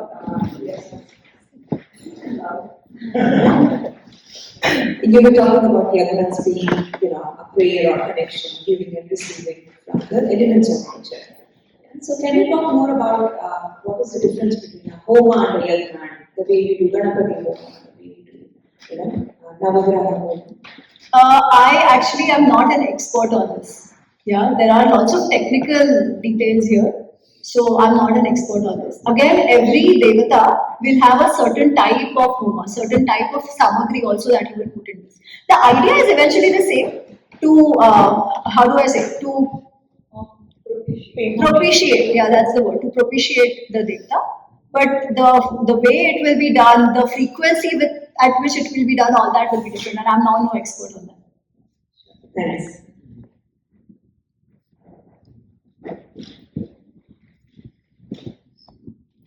So with Bhagavad Gita, Itihāsa, Upanishads, we have such wonderful resources to learn so much. But lots of hints of the Hindu society are somehow attributed to Dharma Shastra like Manusmriti, right? So my question is that attribution justified or not? And the second thing is, what is relevance of some Dharma Shastras like Manusmriti in the modern environment? So again, the Manusmriti question always comes. How many of us have really read it? Right? So the relevance you already know, right? Or how many of us had even read it 200 years ago or 300 years ago? I doubt even at that time, right? In fact, you know what? When the Britishers came to India, they wanted to understand the Indian society. They picked up Manusmriti and they were like, oh, these people have to have 4 castes. Caste is not even an Indian word, right? We had Varna, Jati, all of that, yeah? So they were like, oh, these people don't know that they should be 4 castes, because if you read some of the literature available from that time, the notes are written by British officers who say that these people, when you ask them what is their caste, they don't even know. Why? Because by the time of the 19th century, there are many jatis. Okay. So today, when we talk of 4 castes, it's not quite right. Even in the times of Mahabharata, or for that matter, even in Manusmriti, there is a mention of multiple jatis. Multiple jatis. Yeah? How did these multiple jatis come into being? Because there was a lot of intermingling of different jatis. Yeah? At one point in time, there were 4 varnas, as we see in the Vedas and the Purush Sukta as well. Yeah? There are 4 varnas. At one point in time, there would have been a one-on-one with Jati and Varna. But very quickly, it had changed. A lot of intermingling had happened. Okay. Now, if you look at the 4 varnas, there's a book called Republic by Plato. Yeah? He says, this classification is the best that can come out. What is it? People who were teachers and gurus. Yeah? The ones who did mental work largely. You have warriors, you have administrators, who are the Kshatriyas. Yeah? You have businessmen, traders, farmers, and you have everybody else who works with their hands, who do all the physical work. Right? Every society will eventually fall into these 4. Yeah? And why will it fall into these 4? One, because of the need of the society itself for its working. And second, everybody has different skill sets. Whatever skill set a person has, by the principle of Dharma, they should be allowed to survive, thrive. Right? Whatever values they bring to table, there should be some sort of provision to make them earn their livelihood out of it. Whatever skill sets they have, right? So in a way, while we think of this as exclusive, it wasn't. It allowed livelihood to every kind of skill set that existed in the society. And these skill sets were actually interdependent, right? Now, because they were interdependent, and over time, some of the way the knowledge was transferred was through families, right? Like a doctor will teach his son. A carpenter will transfer the knowledge to his son. It was not as if kids only learned vocational when they were 16. No, they learned it at home. That is why some of the best art was produced at that time. Even today, there is this murtikar called Yogiraj in India. If you see on Twitter, you'll see a lot of his the Adi Shankaracharya Murti, which has been installed, I think, in Kedarnath. That is also done by him. So his entire family is on murtikars only, right? You get that skill while you are even born. You are learning that. That's how the professions work, not just in India, everywhere, right? At some point in time, with changes in technology and all of that, or with needs in the society. So as I said, one is the Varnas. That's how the concept, the classification happened, which was actually considered one of the best in its time. Yeah. Then at that point in time, there must have been one-on-one of Jati Varna. Over time, that was not the case. Over time, there were multiple Jatis. Lot of them also coming out of intermingling. Yeah. But then again, I think another 1000 or 2000 years ago, there was a move towards endogamy, which means people within the same jati is married. Why? Because every jati had its own tradition. One, they wanted to ensure that the knowledge stayed within, right? Because it was what gave them a differentiating edge. And second, there were traditions which were developed within that community, which they wanted to preserve and propagate. So that's how their endogamy happened again. Now, as endogamy happens, obviously orthodoxy must have set in, right? There might have been some issues, but not the way we are told. Because again, when this is from the notes of Britishers that I was talking about, that these people, they don't even know which caste they come from. Because they read in Manusmriti four jatis. Somebody translated for them. Then where did they come from? So they undertook what is called a caste census in the 1800s, in the 1900s, yeah, where people were forced into four jatis. They were forced, and everybody wanted to be a Brahman or a Kshatriya, right? Because before that, if you see, lots of rulers come from what today we call the Shudra caste, right?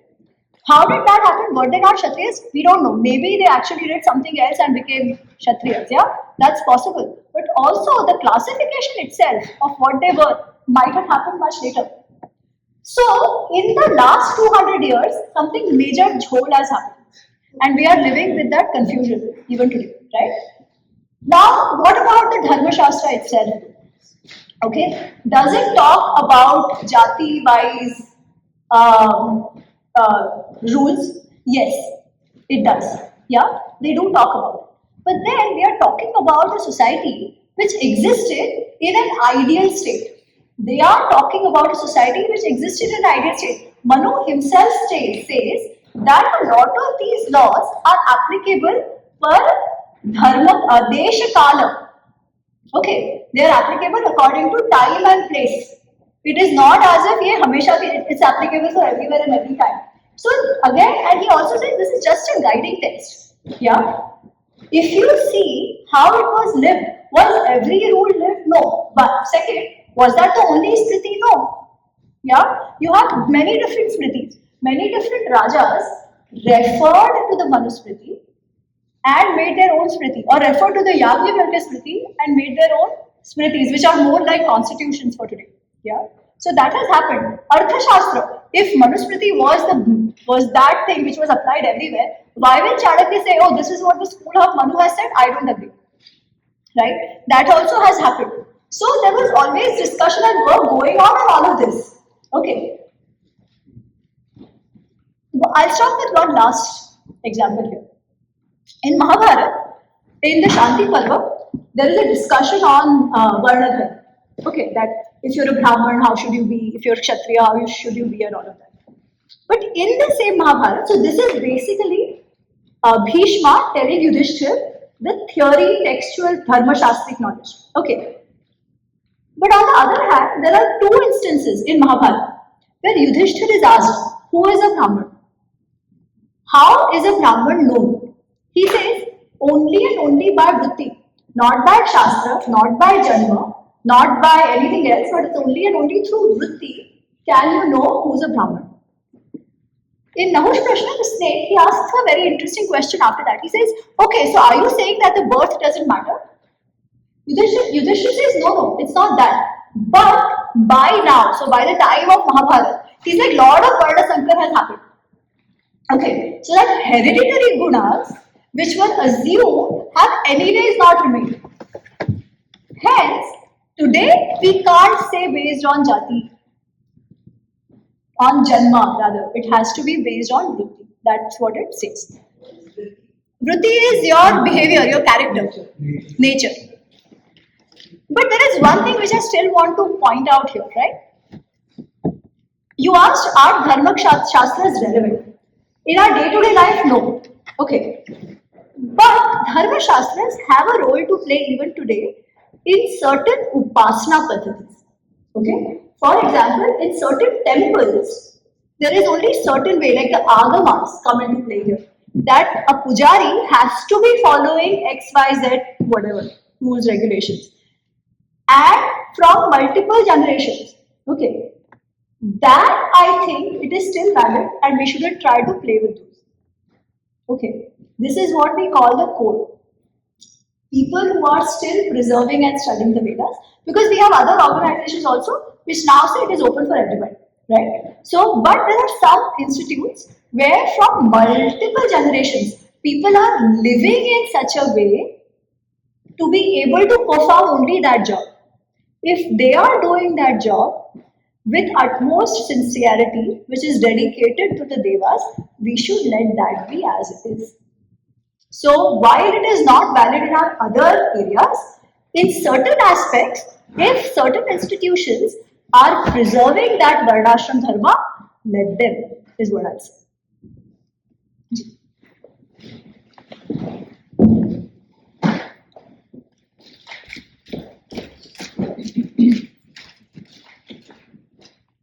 Thank you. Just a quick follow-up on the Jati and the Puranas. One of the issues that I typically face when I have this conversation, otherwise I don't know much about Jatis and Puranas, everything that's going on, as you mentioned, in California and Seattle. Can you give it loud? Oh, yeah, sure. In terms of what's happening in California and Seattle with gas being pointed to as origin being India and all of that. In terms of defending that, the problem sometimes I have is that there's an ounce of reality there as well. We keep hearing about stories, we keep seeing things happening in India. And you mentioned, the mostly Jatis because based on Vritti. At what point in time did that actually become not just a way of classifying or categorizing different types of characters or characteristics or behaviors or professions or skill sets, but actually a sense of one is superior than the other. Right? So what I've been told is mostly arguments are like, well, that was imposed to us by the Britishers, so it's more the post-colonial one. At what point in time did that actually? Let me try and attend that. It's a very important question because has there been no discrimination in the society? No, we cannot run away from that. There has been, To the extent that we see that there is discrimination even today. May not be everywhere, but there are parts where this still exists. Right? So there is really no running away from reality. Though I will separate what happens in India from US. Whatever might happen in India, if it is not happening, is there data in US to show that is happening for legislations to pass here? Hence, whatever is happening in India cannot be brought in here. By that argument, even the Ahmadi argument should apply, right? The Ahmadis are being killed in Pakistan. Will we have the courage to use the I word here? No, we will immediately be branded as Islamophobes. Right? So whatever is happening there cannot have any implication on Hindus living in US. Unless we see same behavior happening here, which is not happening. If they want to prove that is happening here, you need data. Show us where this is happening. I've been following that, what's going on here. Some of the accusations are laughable. Almost all of them are ridiculous to what they have called as discrimination. Right? So I would say let's keep the two separate. But your question is when could have this discrimination begin? So there is this book called Itiha by Megasthenes. Megasthenes was a historian of Alexander. Okay, Megasthenes actually talks about the India as we saw. This was many years ago, 2000 years ago. He's talking about the different judges. He's not talking about any discrimination. He's saying everybody is very well off. He's like, I have not seen women dressed the way they dress as royally in India. He's saying there are wars going on, but the farmer is still farming. Nobody is harming him. Because in India, there are very clear rules of war. They don't harm people who are farming.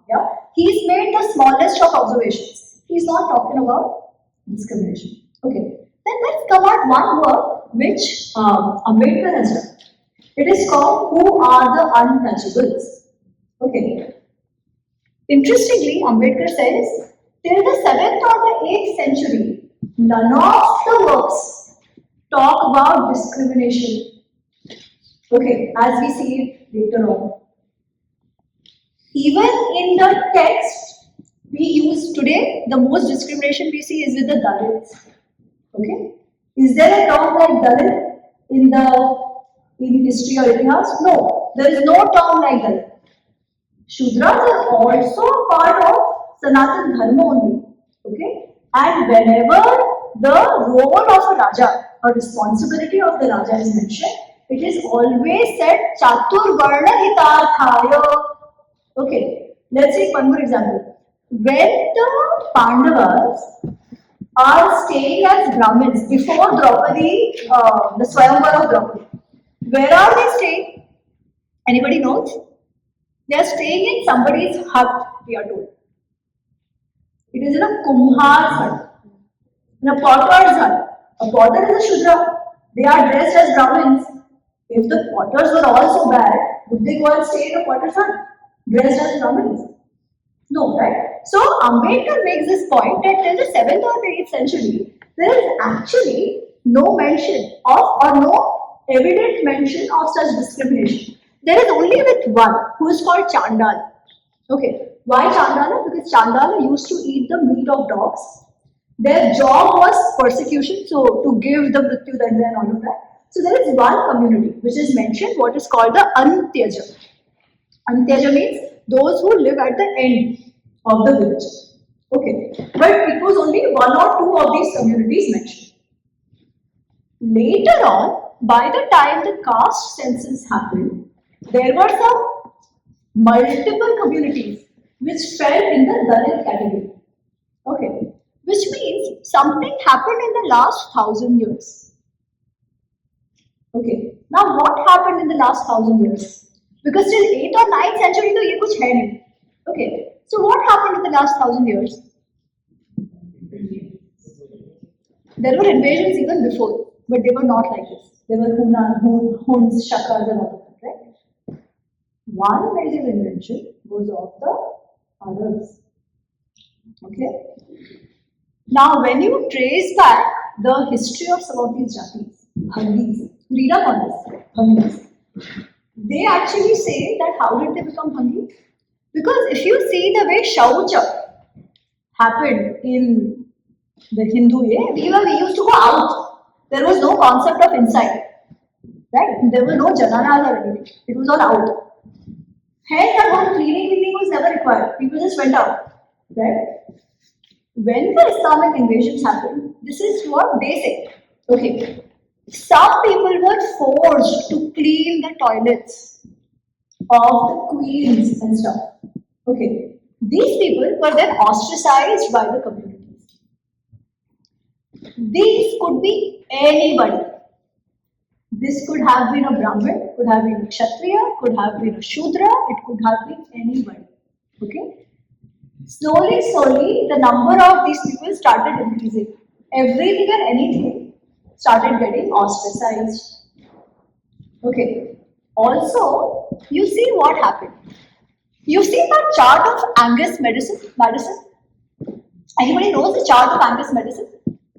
Utsa Chakrabarti. So there is this study which was done, I think in Oxford or Cambridge or somewhere, yeah, which talks about, actually no, so Angus Madison is one and Utsa Chakrabarti is another. Let me talk about both separately. So Angus Madison is an economist who actually has traced the development or the wealth of nations over 2 centuries. Okay, so over the last 2000 years. Okay, and if you see the chart, you will see that India, China are like India is almost 25%, China is almost 30% of the world economy, going up to at least 12th century. Okay, 12th century के बाद India starts falling. ठीक है? 17th century, the fall is even steeper. By the 19th century, by the time the Britishers went away, we are from 25% to 10% to 1% of the world economy. England, on the other hand, America, they have risen. What happened? Basically extortion, which became even sharper after the Britishers came. Now my question is this. When we were 25% of the world economy, who had the money? Think about it very carefully. Who had the money? the Brahmins were never the most rich people. Never. All our stories will be a Garib Brahmin. Right? And they were. Because, the one thing which is very different, which people conflate between discrimination in US and India, they say blacks, the Dalits are the blacks of US. Completely misplaced. You know why? Because whites here have money, whites here have power, whites here have both physical power and financial power. Right? Blacks have nothing. That doesn't apply for India at all. Brahmins were given respect, but neither did they have political power or financial power. Never. As a Brahmin, you had the right and access to Vedas, but you were not supposed to earn money. It was only dakshinas that you got, and whatever you got for doing the yagnas, right? The political power was with the Kshatriya community. Now you see how beautifully the system actually was, right? Whoever fell within the Kshatriya community, they were the warriors. They had the political power. The financial power was with the V3 and V4. The traders and the artisans, right? What was getting traded? When we were 25% of the world economy, what was getting traded? Silk, textile, metalwork, spices. Who were involved in all this? The Vaishyas and the Shudras. All the communities that fell there, right? So when the economic drain happened, who suffered the most? Hence, today when we see what we call now OBCs and SCs, those communities were not always backward. They actually had the money. They were the most impacted. Why? Because what did the Britishers do? They broke the back of our industries. Who lost their enterprises? It was the businessmen and the artisans. Artisans even more, because businessmen found other ways to trade. But these people who actually made things were completely destroyed. There were taxes imposed on what we produced in India. They took away our raw materials, gave us finished products, okay, that already broke our industry, and plus over that they added taxes on them. Right? That broke our back.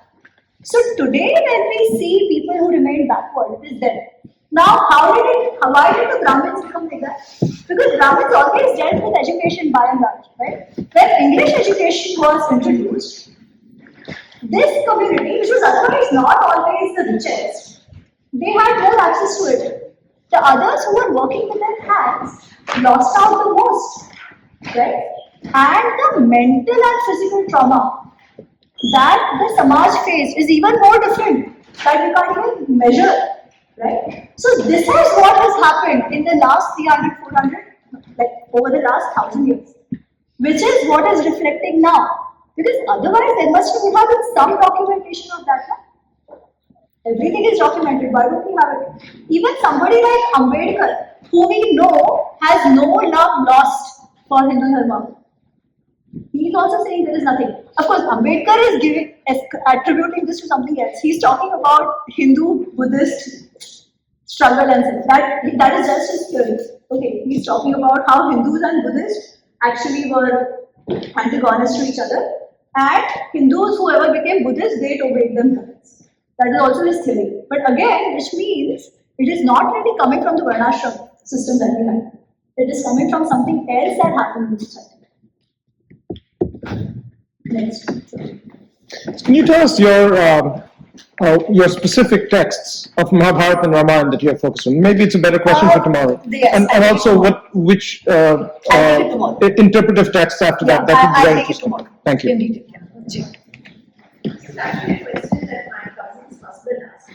He's Christian, and he said, so in Christianity you've got like the 10 commandments that give you what is right, what you should do, what you shouldn't do. Where is that codified in our texts? We don't have anything like 10 commandments, yeah? But there are few things which are important to call us Hindus. Belief in rebirth, belief in karma. I'm talking about Because if you detach, it is like the Bhagavad Gita, if you hear, because you detach, you're doing the duty. But what makes something right and what makes something wrong according to you? But then again, 10 commandments don't say do not kill. Otherwise, why will people go around? It's not as if Christians haven't killed anybody. Thou shalt not kill. But it's not as if anybody. Correct. But then for that matter, we have this now we call Dharma se Dasha Lakshanam. And every text will give you some Lakshanas of Dharma. Okay. Which is Ahimsa, Satya, non-violence, all that we also have. But it is always there is always one word added along with it, prajna. Okay, they will say all this, but also prajna. Prajna is also considered a dharma lakshana. What is prajna? Wisdom. So even when you understand ahimsa, all of this, you have to understand it with wisdom. Now I should have actually told this story tomorrow, but maybe I'll say it today, and I'll repeat it tomorrow if you will. On the 17th day of the war in Mahabharata, okay, there is this thing going on where, okay, maybe I won't say the whole thing, maybe I'll just give a snapshot of it. On the 17th day of the war, something happens and Krishna tells a story to Arjuna. Okay, because Arjuna is saying something and Krishna is like, you don't understand dharma, all of that. You don't understand satya. Let me tell you a story. He says there was a rishi named Kaushik. Okay, Kaushik Rishi has an oath that he will speak the truth and only the truth. All his life, he has spoken only the truth. Only the truth, nothing else. Okay. He is towards the end of his life. He's sitting in his ashram, he's doing tapasya. Some villagers come running to him and they tell him, Rishi, there are some dacoits who are trying to rob us and kill us. We are trying to run away from them. So, we are going there to hide. You please tell, if the dacoits come to you, tell them to go in another direction. And they just run away. Okay. Now, before the rishi could say anything, these villagers are gone. Now the dacoits also come. And they ask Kaushik, have you seen the villagers? What should he do? We know Satya, truth is important, right? And he has taken the oath of truth also. So there is double here, saying truth to the truth as well as to his tapasya, to his oath. What should he do? Because thou shalt always speak the truth. We are also told that Satya is a dharma lakshana. What should he do? No, what should he do? I'm asking. Lie. But thou shalt not lie. Thou shalt speak the truth. How should we understand this? You should just not say anything at all. Well, that was not an option. That he could have, but that was not an option. Okay, so Kaushik wasn't that smart. He actually tells the truth, right? Because truth is paramo dharma, satya paramo dharma. Okay. So what to do? So eventually he dies. The people are killed. They go and stop them. They go away. Now Kaushik, he dies. He goes to Yavraj. Yavraj will send him to hell. Kaushik is like, you keep telling us that in dharma is truth, truth is dharma. I have only said truth all my life, however inconvenient it was for me, and now you're sending me to hell. Yama says, do you understand truth? Yada bhudahitam tat satyam. Only that which is in benefit of all can be truth. If it is leading to death of the innocent, it cannot be truth. Right?